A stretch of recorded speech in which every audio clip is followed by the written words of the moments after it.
When the plane wheels finally touched down on the island, Lila felt something in her spirit lift. The runway shimmered beneath the Caribbean sun like a path of gold leading her back to a simpler, truer version of herself. The humid air swept in as she stepped out, wrapping her and Noah in a warm, familiar embrace, thick with sea salt, jasmine, and memories. Mommy, it smells like the beach here. That's because it's everywhere, baby. Welcome to Mommy's home. It had been years since she last stood on this soil. The roads still curved between sugarcane fields and banana groves, the air still buzzed with the hum of cicadas. Yet, something in her heart told her this visit would be different. She wasn't just returning home, she was returning to herself. When they arrived at her mother's house, the entire yard seemed alive with laughter and chatter. Her siblings, all 6 of them, came rushing out like a tide, calling her name, shouting over one another, hugging Noah so tightly he giggled until he couldn't breathe.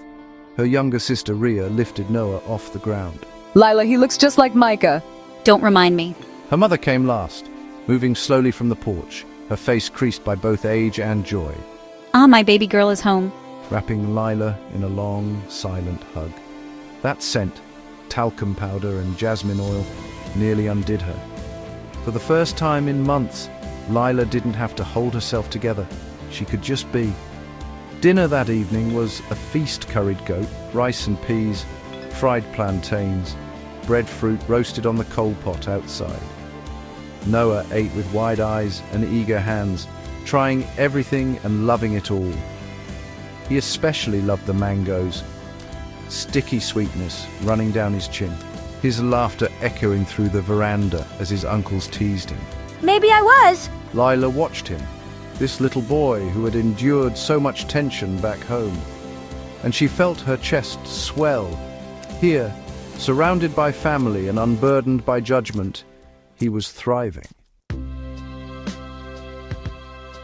The days fell into a rhythm that Lila hadn't known she missed. Mornings began with the crowing of roosters and the smell of fresh bread baking next door. Her sisters and cousins would gather on the porch, braiding each other's hair, while gossiping softly about neighbors, weddings, and who got a new car from overseas. Noah would chase after the chickens, his laughter piercing the calm of dawn, while her brothers taught him how to climb guava trees and swim in the nearby river. He took to it fearlessly, splashing and shouting, his hair glistening in the sunlight. Evenings brought music, the sounds of reggae and soca from distant radios blending with the rhythmic chirping of crickets. The family would sit outside under the stars, playing dominoes, sipping sorrel or ginger beer. Noah would fall asleep in Lila's lap, his little face peaceful, his body loose with exhaustion and joy. It was in those quiet moments, watching the stars above her childhood home, that Lila began to breathe again.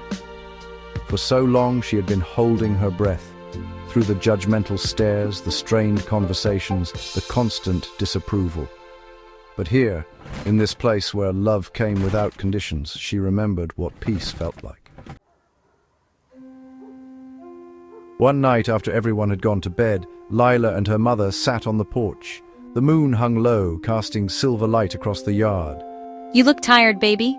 I was, but being here, it's healing me. That man's family, they treat you well?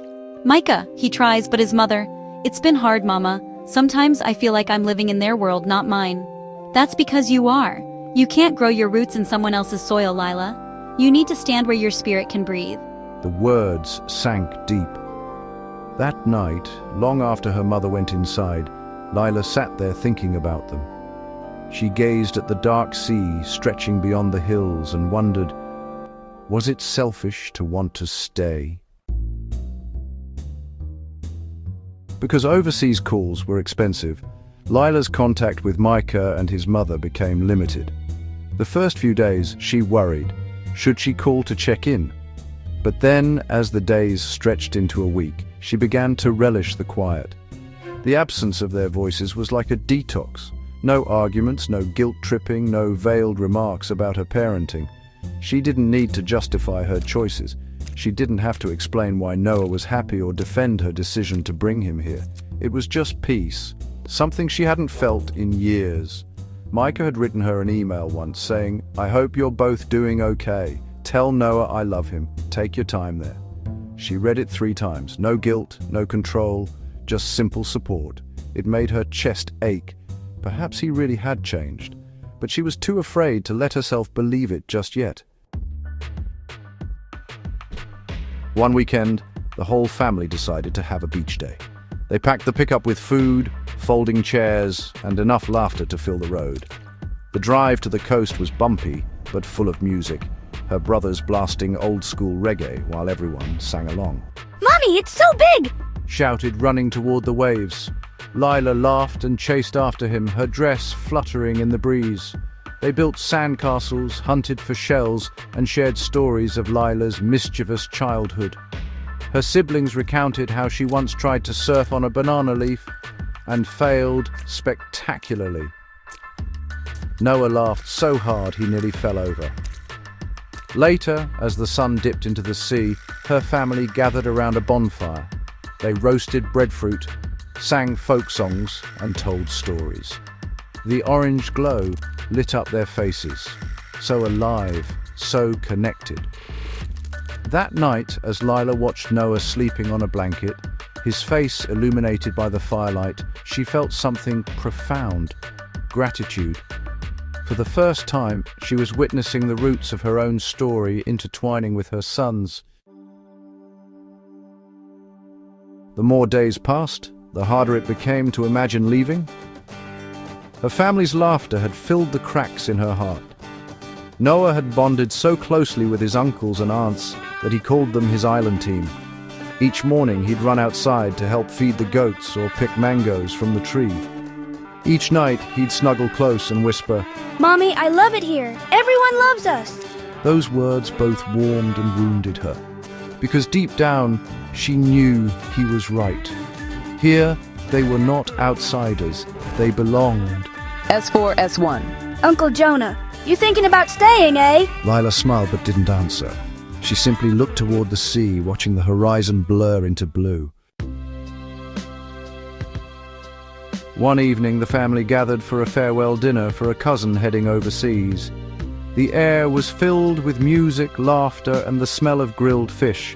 Lila danced barefoot in the yard, Noah spinning beside her, their laughter mingling with the rhythm of drums. You see, baby, this is what love feels like. No judgment, no fear, just joy.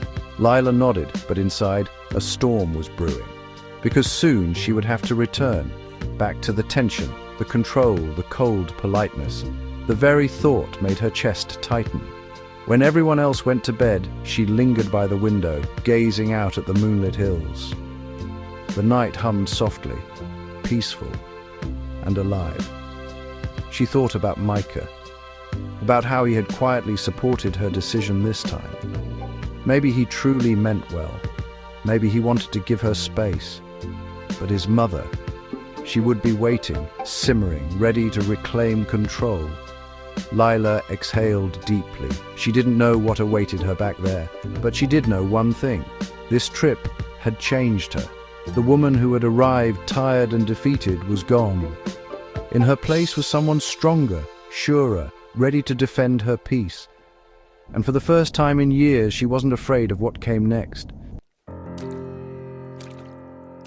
On their last night, her family gathered again on the veranda. Fireflies blinked among the banana trees. The air was thick with the scent of night-blooming jasmine. Mommy, can we come back every summer? We'll see, baby. No matter where life takes you, remember, your home will always be here. And as the wind whispered through the palms, Lila felt it, the pull between two worlds. One that had broken her spirit, and one that had helped her rebuild it. She didn't yet know what challenges awaited her when she returned, or what her in-laws might have planned. But she knew that she had found something no one could take from her again. Her strength, her voice, her peace. And for the first time in years, she wasn't afraid of what came next. Stay tuned for the next episode. Return flight, the calm before the next storm.